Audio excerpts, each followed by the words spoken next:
అందరికీ నా నమస్కారాలండి. మనకి అందరికీ తెలిసినదే ప్రతి ఒక్క 3 నెలలకి మనం లోక్ అదాలత్ అనేది చేస్తున్నాము.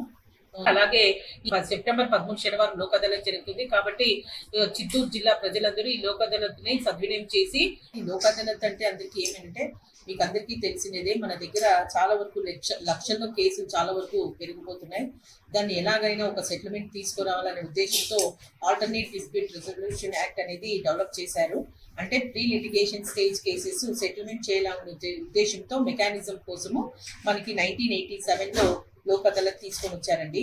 యాక్చువల్ లోక్ అదాలత్ అంటే ఏమంటే ఇట్స్ నథింగ్ బట్ సెటిల్మెంట్. అంటే సెటిల్మెంట్ ఏమంటే 10-15 సంవత్సరాల్లో నుంచి మనకి ఎటువంటి డెసిషన్ రాక, ఎవరికి ఉపయోగం పడని టైంలో, ఎవరికి ఉపయోగం పడిన టైంలో మనము ఇద్దరు వర్గాలు రాజీకి వచ్చి ఒక కౌన్సిలింగ్ ద్వారా సెటిల్మెంట్ చేసి రాజీ పడ్డాము అని చెప్పి ఒక జడ్జి దగ్గరికి వచ్చి చెప్తే, అప్పుడు వాళ్ళు జడ్జి ఇద్దరు రాజీ పడ్డారా అని చెప్తే అప్పుడు లోక్ అదాలత్కి వాళ్ళు కేసెస్ రెఫర్ చేస్తారంటే, అంటే ఇరు వర్గాలు ఇష్టపడి వచ్చినది కాబట్టి అక్కడ ఎవరైతే జడ్జి ఉంటారో వాళ్ళు అవార్డు పాస్ చేస్తారండి. ఆ అవార్డు అంటే ఏంటి అంటే, award is nothing but judgement అండి.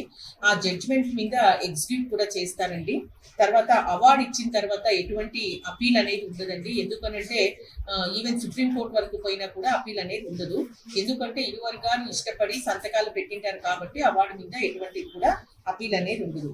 యాక్చువల్ గా ఈ లోక్ అదాలత్ అనేది ప్రతిరోజు జరుగుతుందండి. పర్మనెంట్ లోక్ అదాలత్ అని ప్రతి ఒక్క డిస్ట్రిక్ట్ లో కూడాను ప్రతిరోజు డిస్ట్రిక్ట్ కోర్టులో జరుగుతుంది.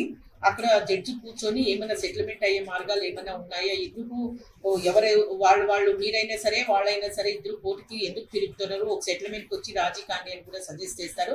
అక్కడ జడ్జి వాళ్ళు కూడా ఎటువంటి యూనిఫామ్ కూడా చేసుకోరు.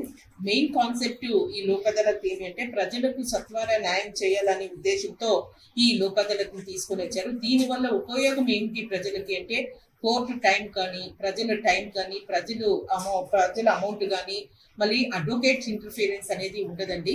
ఇరు వర్గాలు ఏదైనా కానీ ఒక కోపద్వేయంలో కేసెస్ ఏమైనా పెట్టుకుంటే ఏ స్టేజ్ లో అయినా సరే, వెదర్ అంటే ఎఫ్ఐఆర్ చేసిన తర్వాత, ఎఫ్ఐఆర్ అయిన తర్వాత కానీ, లేదా ఆర్గ్యుమెంట్ స్టేజ్ లో అయినా కానీ ఇరు వర్గాలు మాట్లాడుకునేసి మేము రాజీకి వచ్చినాము అంటే కోర్టు వాళ్ళిద్దరిని పిలిపించి మాట్లాడేసి ఆ లోక్ అదాలత్ అవార్డు చేశారండి. అవార్డు చేసిన తర్వాత అక్కడికి క్లోజ్ చేసేస్తారండి.